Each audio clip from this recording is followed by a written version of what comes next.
tous. Une France plus forte, une France qui gagne, une France qui pétille. C'est vous qui allez porter cette promesse, parce que sans vous, rien ne sera possible. Vous les connaissez tous. On va faire quand même un tout petit peu le compte des médailles, si vous le voulez, qu'il y a sur ce plateau. Romane, combien de médailles? 2 aux Olympiades de Tokyo, une de bronze en individuel et une en or par équipe. Mathilde Gros, championne du monde 2022 dans le Vélodrome qui accueillera les épreuves de cyclisme pour Paris 2024. Mademoiselle des roulettes, Pauline, tu m'as dit, moi je suis juste championne de France, mais elle est bien plus que ça, parce qu'elle s'est relevée d'un accident épouvantable, et la première chose qu'elle a dit quand elle s'est réveillée, c'est « je vais faire Paris 2024 ». Pauline des roulettes. Alors Alexis, on est sur un titre paralympique et 5 titres de champion du monde, c'est ça? Alexis, qui est le patron du paratriathlon dans le monde. Alexandre, alors Alexandre, j'ai recompté. 15 titres de champion du monde? Alexandre, le paracyclisme, 15 titres de champion du monde. Et Florent Manodou, Florent, je crois c'est une médaille par Olympiade. La seule d'ailleurs qu'on a ramenée de Tokyo, elle était autour de votre cou. Et vous êtes champion olympique, évidemment, on s'en souvient tous, à Londres, en 2012. Alors du coup, je vais vous rendre le micro. J'espère que celui-ci marche toujours pas. Hein, mais enfin bon, c'est pas grave, on va se le passer avec Romane. Préparer les jeux à la maison, c'est un avantage, un inconvénient, merci, une force, une pression. On va commencer. C'est un peu tout ça, je pense. C'est vrai que moi, je trouve ça comme une chance de pouvoir, en tant qu'athlète, d'avoir le privilège de pouvoir combattre à la maison, à Paris. Ça arrive une fois dans une vie. Et c'est dans un an, peut-être, j'espère pour moi. Donc forcément, je me sens vraiment chanceuse d'avoir les Jeux Olympiques dans mon pays l'année prochaine. Florent, vous êtes celui qui a le plus d'expérience ici sur notamment les Olympiades. Vous avez vu les Britanniques chez eux, vous avez vu les Brésiliens. Est-ce que ça change tout?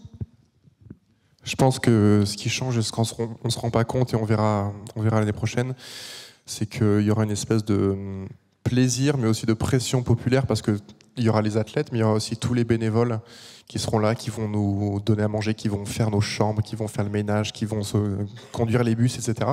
Et toutes ces personnes-là seront principalement des Français. Donc, ils feront partie des Jeux Olympiques, et je pense que ça, c'est aussi super important pour nous de partager ça avec les Français. Mathilde, vous... l'enthousiasme populaire, ça a marché parce qu'il y a un an, lorsque les championnats du monde ont été organisés, je le disais, à Saint-Quentin, au Vélodrome, qui est donc le site olympique, vous avez fait médaille d'or. Oui, tout à fait. C'est là où j'ai décroché mon premier titre de championne du monde chez les élites, et c'était incroyable. Souvent, comme je dis, en fait, j'avais l'impression que j'avais des ailes, et en fait, ça me poussait. C'était juste...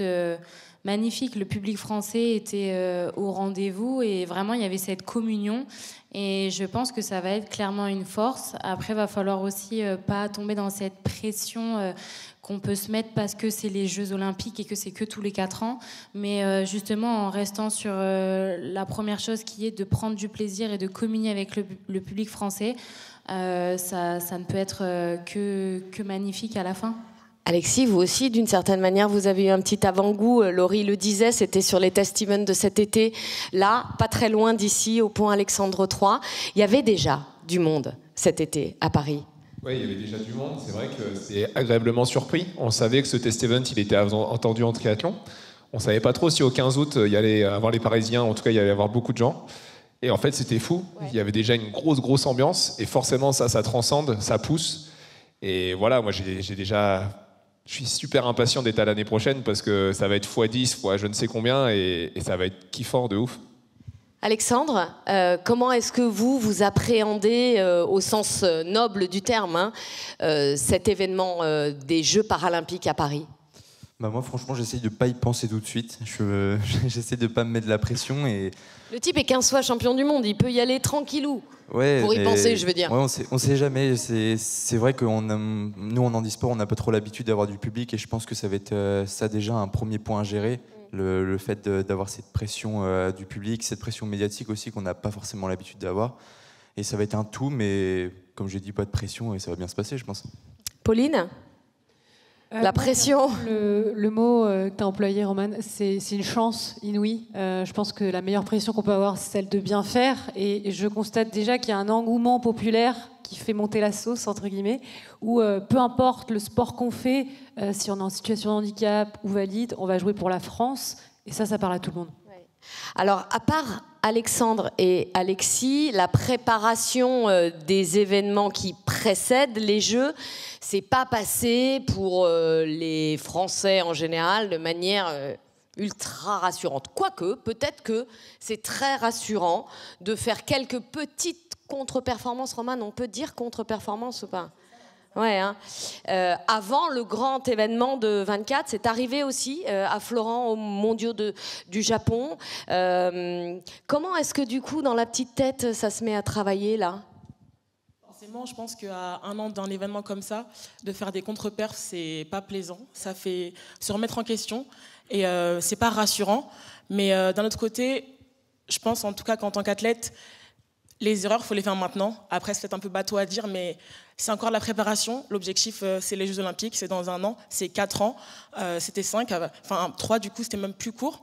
Et donc, il faut prendre chaque événement, chaque compétition de préparation, vraiment comme de la préparation. Si on peut performer, forcément, c'est mieux. On veut de la médaille d'or, mais l'objectif, ça reste les Jeux Olympiques et il faut être prêt le jour J. Ouais, Florent, pas de doute.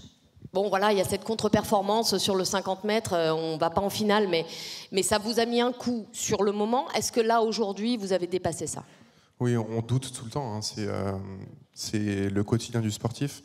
Mais contrairement à Roman, moi, j'aime bien perdre de temps en temps. Enfin, sur le moment, non, mais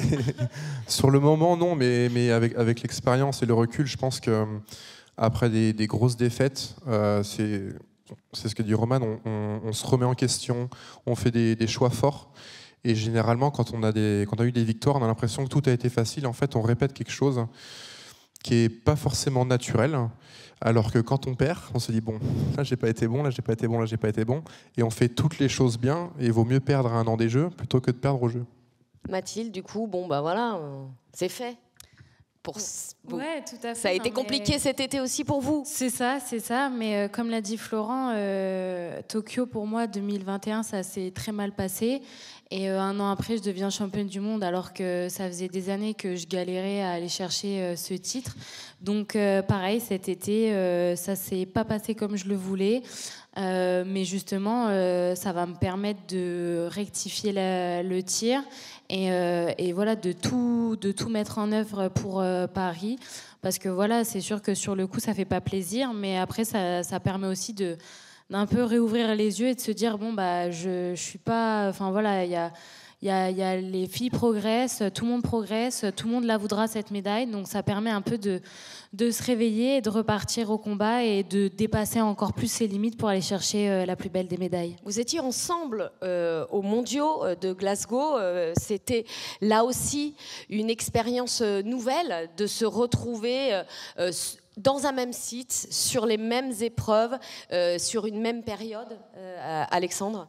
Ouais, pour nous, c'était hyper enrichissant, je trouve. Vous avez remarqué, je ne vous ai pas posé la question de si on perd, comment c'est, on laisse tomber en fait. Je suis quand même un humain comme tout le monde, donc il y a bien un moment... Ne le faites pas l'année prochaine. Bah non, pas l'année prochaine, mais c'est sûr que malgré la réussite qu'on peut avoir à tous les championnats, il faut quand même rester focus et toujours travailler. C'est pas parce qu'on gagne un jour qu'on gagne le lendemain, donc il faut toujours rester concentré, s'entourer des bonnes personnes et même quand on gagne, il y a des choses qui ne vont pas. Et c'est sur ces points-là qu'il faut travailler aussi pour que tout soit parfait. C'est aussi votre analyse, Alexis. Même quand on gagne, il y a des choses qui ne vont pas. Vous qui allez remettre votre titre en jeu l'an prochain. Oui, bien sûr qu'Alexandre a tout à fait raison. À défaut de pouvoir toucher du bois, moi je touche du carbone à chaque fois, avant une compétition. Mais Pauline bien sûr aussi, que... non Pauline aussi. Bien sûr que de gagner, ça fait toujours plaisir, ça fait moins plaisir de perdre, mais en ce moment, on est en pleine réussite avec Alexandre et j'espère que ça va au moins continuer jusqu'à l'année prochaine. Mais bien sûr que quand on réussit, on ne va pas tout remettre en question et on continue comme on sait le faire. Moi, je pars demain pour les championnats du monde, donc voilà, j'espère être... encore une fois, toucher un peu de bois pour que ça réussisse, mais bien sûr que voilà, on veut tous la même chose et finalement on est tous d'accord sur le sujet que l'année prochaine on sera tous présents et prêts pour en découdre. Pauline, vous, ça sera votre première fois. C'est exactement ma première fois, mes premiers jeux. Moi, je prends chaque compétition, parce qu'on en a beaucoup sur le circuit du tennis fauteuil, comme une étape pour se préparer au mieux. Et finalement, les jeux, c'est un objectif, mais ça sera la consécration de la réussite de toutes les étapes que j'aurai faites. Donc voilà, chaque compétition pour moi est une répétition. Et je me sens de plus en plus prête, donc c'est plutôt bon signe, puisque l'échéance arrive à grands pas. Et voilà, et j'ai hâte. Je pense qu'on a tous hâte de vivre ça avec les Français, encore une fois. C'est la première fois qu'il y aura une seule équipe de France, athlète olympique et paralympique mêlée. C'est la première fois dans l'histoire des Jeux olympiques qu'il y aura autant de femmes athlètes que d'hommes athlètes. Florent, puisque vous êtes un peu avec Alexis quand même, le doyen de cette table ronde, racontez-nous un peu en quoi pour vous ces Jeux-là seront uniques, en dehors du fait qu'ils seront peut-être pour vous à titre personnel les derniers, mais pourquoi ils seront uniques ? Ils seront uniques déjà pour nous parce qu'ils seront en France. C'est déjà la première chose. Je pense que c'est très dur de parler d'une compétition avant qu'elle soit passée, surtout une compétition comme les Jeux Olympiques où énormément de choses se passent. Mais évidemment, la parité homme-femme, l'égalité au lit para, c'est quelque chose de super important pour nous. Donc voilà, j'espère que ça va bien se passer. Moi, j'ai vraiment très hâte de voir la cérémonie d'ouverture. Je trouve que c'est quelque chose qui va être très nouveau. Pour la première fois, ça ne va pas se passer dans un stade. Donc j'ai très envie de voir ça. Je suis très content que beaucoup de Français puissent la voir. Je crois que c'est 200 000 personnes qui seront... 500 000, si on compte les billets achetés et les billets gratuits. Donc il y aura des billets gratuits pour voir une cérémonie d'ouverture des Jeux Olympiques. Donc je trouve ça assez génial.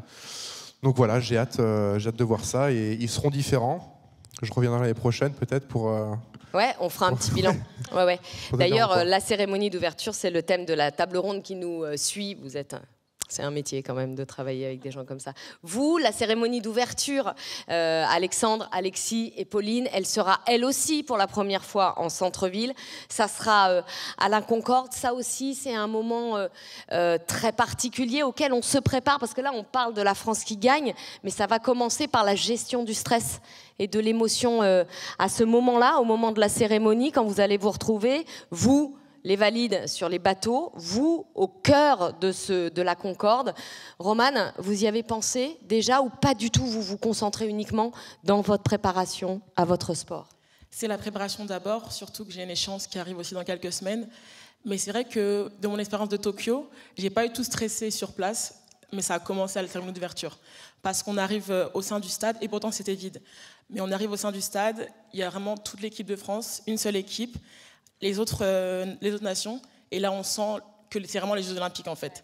Et c'est vrai que c'est vraiment à ce moment-là où je me suis dit, ça commence. Donc j'essaie de ne pas trop penser à celle de Paris qui va être exceptionnelle, et de me dire que c'est vraiment que du plus, il faudra kiffer, mais forcément ça sera le premier point vers les Jeux Olympiques. Vous avez ressenti la même chose Mathilde, que Romane? Moi, j'étais pas à Tokyo en fait parce que on est arrivé. Nous, le cyclisme, c'était vraiment à la fin des Jeux. Vous faites pas les cérémonies? Donc, malheureusement, j'ai pas. Et là non plus? J'espère que si quand même. C'est à la maison. On sera on va s'en occuper de cette histoire. On sera pas loin, donc j'espère que ça ira parce que je pense que c'est en fait quelque chose d'hyper important pour lancer les sportifs dans le bain. Enfin, moi, clairement, ça nous a manqué à Tokyo. Bon, il y avait le Covid, etc. En plus, on était à 3 heures du village olympique. Donc moi, c'était vraiment une expérience pas très agréable, les Jeux. On avait l'impression de faire un peu une Coupe du Monde. Donc là, j'ai vraiment hâte, en fait, d'être avec les autres athlètes français parce que de se dire, ça y est, ça commence, on est tous là, on est tous prêts. Et des fois, quand vous stressez ou que vous êtes un peu mal, il suffit d'aller voir des amis quand on se croisera et de se dire, alors, ça va, ça se passe bien, toi? Oui, c'est incroyable. Et hop, là, le petit coup de boost en plus. Et de se dire, ok, c'est parti et on va tout déchirer. Ça change tout, les cérémonies. C'est là, Florent, qu'on vient prendre son énergie. Oui, moi j'ai pas eu la chance de faire des cérémonies d'ouverture parce que la natation on commence le lendemain et généralement j'ai le relais, donc on perd aussi beaucoup d'énergie sur les cérémonies classiques parce qu'on reste dans le stade, etc. pendant des heures. Donc c'est aussi pour ça que j'ai hâte de faire Paris, parce que je vais pouvoir faire après 3 Jeux Olympiques ma première cérémonie d'ouverture. Oui. Donc voilà, c'est souvent là où on prend énormément d'énergie. Tout est un peu bridé jusqu'à la cérémonie d'ouverture. Et la cérémonie d'ouverture, ça pète. Et c'est parti le lendemain, en fait. Alors, il faut espérer que ça pète pas, si je puis me permettre. Ça pète dans nos cœurs. Ah, voilà. Dans le nôtre aussi. Et ouais, j'ai hâte de voir ça et de voir la liesse des Français autour de ça et de voir la première épreuve le lendemain matin que je regarderai sûrement à la télé dans le village olympique. Vous allez prendre le relais plus tard, vous, les parathlètes, mais du coup, cette première étape que sont les Jeux olympiques quand on est des parathlètes, est-ce que c'est une forme de répétition émotionnelle ? Je trouve que pour nous, ça nous met un peu dans le bain aussi. Le fait de regarder les copains à la télé, ça nous met pas de pression, mais on sait qu'on y arrive et ouais, on se soutient tous de toute façon. Donc que ce soit para ou olympique, on se soutient. Donc ouais, c'est pas une répétition générale, mais on regarde un peu comment ça se passe pour après essayer de pas faire les mêmes erreurs s'il y en a. Alexis ? Ouais, moi je me souviens de Tokyo. En fait, j'étais encore au Krebs à Vichy en pleine prépa. Et en fait, on suivait tout le temps à la télé, dès qu'on était en kiné ou quoi, on regardait la télé, on regardait tous les copains de l'équipe Oli, quoi. Donc bien sûr que ce thème, une seule et même équipe, finalement, ça concorde tout à fait et ça fait déjà longtemps finalement que ça existe. Mais là, voilà, ça le concrétise réellement et c'est vraiment un plaisir toujours de pouvoir se réunir entre athlètes parce que finalement, nous, on casse cette barrière, on est tous athlètes et il n'y a pas de Oli, para, on s'en fout en fait.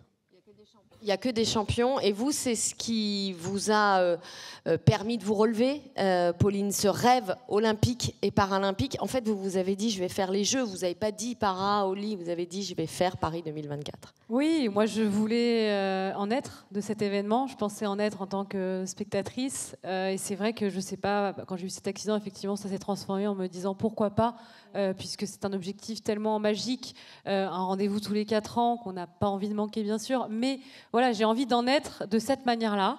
Évidemment, je ne connaissais pas le chemin pour y arriver sans garantie. Et là, ça se rapproche. Je vais en être.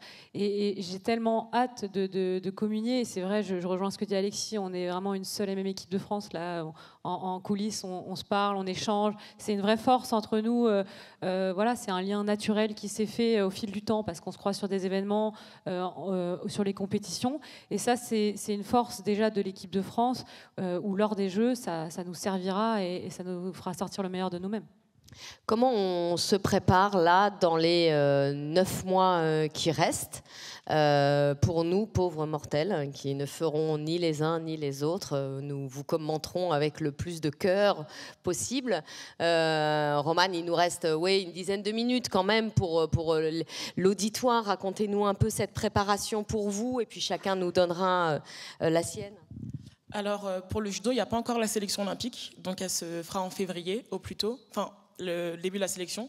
Donc pour l'instant, c'est encore la course olympique pour moi. Donc il y a une grosse échéance qui arrive dans cette semaine, c'est le championnat d'Europe. Et à Montpellier. À Montpellier, exactement. Donc il y a quand même un petit goût français qui va commencer. Il y a le goût français qui est toujours là. Et donc pour moi, la course olympique est vraiment encore là, très très présente. Donc la préparation, c'est d'abord chercher la sélection. Donc enfoncer le clou au championnat d'Europe avant ma sélection en février. Et ensuite, ça sera de l'entraînement, des stages, beaucoup de stages à l'étranger, en France, pour être la meilleure possible en juillet prochain. Mais vous êtes en école, vous êtes à la fac, à la Sorbonne, hein, vous êtes en mathématiques. Oui, c'est ça. Voilà, vous voulez devenir ingénieur. On va faire une année de césure, comme on dit, on laisse tomber là pendant un an. Pas complètement, parce que je pense que... Elle fait pas complètement, en fait. Je pense que c'est la différence entre tous ces gens et nous. Je pense que si je quitte la fac pendant un an, ça va être très compliqué de revenir ensuite. Donc je vais alléger mon année au maximum, donc je vais prendre que 2 matières ce semestre, continuer d'aller un peu à la fac et aller m'entraîner ensuite. Il y a des étudiants ici. Voilà. Allez, hein. Mathilde, la préparation maintenant jusqu'au bout et jusqu'au 26 juillet où vous allez monter sur ce bateau. Déjà, c'était de faire le bilan de ces championnats du monde pour dire ce qui n'a pas fonctionné. Pour là, juste. Ça y est, vous savez ? Ouais, je sais. Donc là, ça y est, c'est reparti. De toute façon, je pense que ça fait mal sur le coup, mais après, avec cet objectif d'être championne olympique, faut avancer direct parce qu'après, c'est des jours perdus. Donc voilà, se relever. Et du coup, je sais ce qui n'a pas fonctionné. Donc je pars à fond dans mon projet. Donc ça va être entraînement jusqu'à janvier. Janvier, on a les championnats d'Europe. Après, on a 3 manches de Coupe du Monde dans la foulée pour enfoncer le clou pour la qualif olympique. Elle aussi, Romane a dit enfoncer le clou. C'est la même expression. C'est exactement ça. Et voilà, après, ça sera entraînement, des stages et puis les Jeux. Pauline? Un grand nombre de compétitions à venir, avec les compétitions majeures que le grand public connaît le plus, les grands chelems. Donc là, il y a eu l'US Open, l'Australian Open, Roland Garros, qui sera pour le coup une vraie répétition générale, puisque ça se passera sur le même lieu site que notre site paralympique. Et voilà, parce qu'il y a une qualité de l'enjeu qui est assez similaire, où on va rencontrer les joueuses que je rencontrerai lors des Jeux. Donc voilà, encore une fois, moi j'utilise souvent ce mot répétition, parce qu'en 2024, il faut toutes les battre. Donc cette année, le but, c'est de toutes les jouer, d'en battre le plus pour être prête l'été prochain. Alexis, donc demain, on s'en va. Demain. On va faire les championnats du monde. Où ça? En Espagne. Okay. En Espagne, à Pontevedra. Donc moi, effectivement, j'ai pas encore fini ma saison 2023. Donc j'avoue que là, je suis content d'arriver à ce week-end, de enfin claquer, j'espère, ma dernière course et prendre un peu de congé derrière. Parce que là, il y a besoin de souffler un petit peu pour repartir justement de plus belle sur la prépa de 2024. On n'a pas forcément encore le planning réel des compétitions, etc. de 2024, mais voilà, l'échéance approche gentiment. Pareil, 2024, ça ne devrait pas se poser de problème. Et nous, à défaut de pouvoir enfoncer un clou, généralement, on visse des prothèses, on visse, donc voilà. Alexandre? Moi, c'est pareil, ma saison n'est pas encore terminée. Je vais aller jusqu'à mi-octobre pour les compétitions. Après, ça sera 2-3 semaines de vacances pour bien souffler et bien réattaquer pour préparer les Jeux. Il y aura 3 manches de Coupe du Monde et un championnat du monde. Moi non plus, j'ai pas encore eu ma sélection vraiment officielle. Ce sera 2-3 mois avant. On n'est pas inquiet? Non, pardon? On n'est pas inquiet. On sait jamais quand même. Non, on sait jamais, mais on n'est pas inquiet. On met pas la charrue avant les bœufs. Mais voilà, il restera 3 manches de Coupe du Monde et les championnats du monde et beaucoup de stages aussi de préparation pour aussi retrouver le collectif qu'on aura au jeu, pour essayer de créer une belle cohésion et que ça fonctionne très bien entre nous. Et Florent? C'est un peu pareil que tout le monde, hein. C'est de la préparation. Je pense que l'erreur d'une saison olympique, c'est de vouloir faire différent. Je pense qu'on sait tous comment se préparer. On a un bon staff autour de nous et voilà, ça roule en fait, ça roule tout seul. Donc stage, compétition, etc. C'est très classique, hein. La vie d'un sportif, c'est pas forcément très rock'n'roll tout le temps, mais voilà. Surtout la vie d'un nageur. C'est dur, la natation, c'est un sacrifice. C'est dur pour nous tous, hein. On est tous au charbon et c'est compliqué, mais voilà, il y a une étape importante, c'est les sélections. Pour moi, ce sera mi-juin, donc je ne saurais pas si je vais aller au jeu avant le 20 juin, donc c'est un petit peu dur, mais d'un autre côté, ça donne plus de temps aussi à la préparation, donc j'ai hâte d'avoir ces 9 mois de prépa et de voir ce que je peux faire en juin déjà. Tout à l'heure, vous avez parlé de doute, puisque c'est la matrice du champion, le doute. L'inquiétude, ou pas du tout? Non. On ne peut pas rater ce rendez-vous. À un moment, il y a quelque chose en soi qui fait qu'on se dit qu'on va y aller. Je crois que, avec l'expérience, je me suis rendu compte que le corps... Enfin, la tête sait que, admettons, le 27 juillet, il faut être prêt. Et en fait, tout se met en place pour être prêt ce jour-là. On fait une préparation, on a une planification, etc. Mais la tête aussi se met dans un état, et le corps aussi d'ailleurs, dans un état de préparation pour être prêt pile poil le jour J. Et je pense que c'est pareil pour tout le monde ici. Et je trouve ça génial justement d'avoir cette capacité de se préparer et de savoir que son corps va être prêt limite tout seul, parce qu'avec l'habitude, c'est comme ça que ça se passe, quoi. Florent a dit le 27 juillet, parce que c'est le début des compétitions de natation. Les Jeux, je le rappelle, ouvrent le 26, le 27. La natation, c'est toujours la première semaine. Vous avez la date? Je l'ai Vous, la vôtre? Pas encore, mais c'est la première semaine aussi pour le judo. On le sait avec les judocas qu'on fait la fête ensemble la deuxième semaine. C'est vrai. Avec c'est les premières Faut pas semaines le dire, avec c'est l'escrime, secret, ça, le faut pas le judo, dire. Escrime, la judo, natation, natation. et après ils vont soutenir les athlètes, l'athlétisme Exactement. notamment, qui est la deuxième semaine. Mathilde. Nous, c'est le 3 août, donc c'est vraiment en dernier, et puis ça se termine, enfin, c'est la dernière épreuve, dernier jour, quoi. C'est le début, Pauline, le tennis. Oui, alors nous, c'est le 28 août, la cérémonie des Jeux Para, et je crois que dans la foulée, moi, je commence le 30. Voilà, donc très bien, moi, ça me va comme programme. Une date aussi, ça y est, elle est là déjà, Alexandre? Oh non, moi je n'ai pas trop regardé encore. Mais je sais que c'est je sais que c'est le lendemain de la cérémonie d'ouverture, donc moi je fais pas. Ah bah donc c'est le 29, alors je vous donne un indice, c'est ça alors. 29 août. Moi je fais 2 disciplines, je fais la piste et la route. Donc nous, psychologiquement, c'est plus compliqué parce qu'il y a 3 épreuves la première semaine et 2 la deuxième. Donc il faut vraiment rester focus pendant 2 semaines et c'est ça le plus compliqué, je pense. Et vous, Alexis, tout est concentré, vous. 2024, voilà. Ça y est, c'est déjà couché une seule journée. Moment. Et d'ailleurs, je vous attends tous pour Alexandre 3, parce qu'il va falloir que ça pousse. On y sera. Florent Malodou, Alexandre Léotet, Alexis Anquincan, Pauline Desroulettes, Mathilde Gros, Romane Dico. Ils sont 6. On fait un pari, là, maintenant, tous ensemble, le 19 septembre à 10h44. Ils sont 6. On dit minimum 6 médailles. OK? Minimum. À mon avis, il y en a certains qui vont faire plusieurs médailles olympiques, comme ça vous est arrivé. Comme ça vous est arrivé aussi, Florent. Bonne chance à tous. Merci d'incarner cette France qui gagne. Heureusement que vous êtes là, mes amis. Merci beaucoup.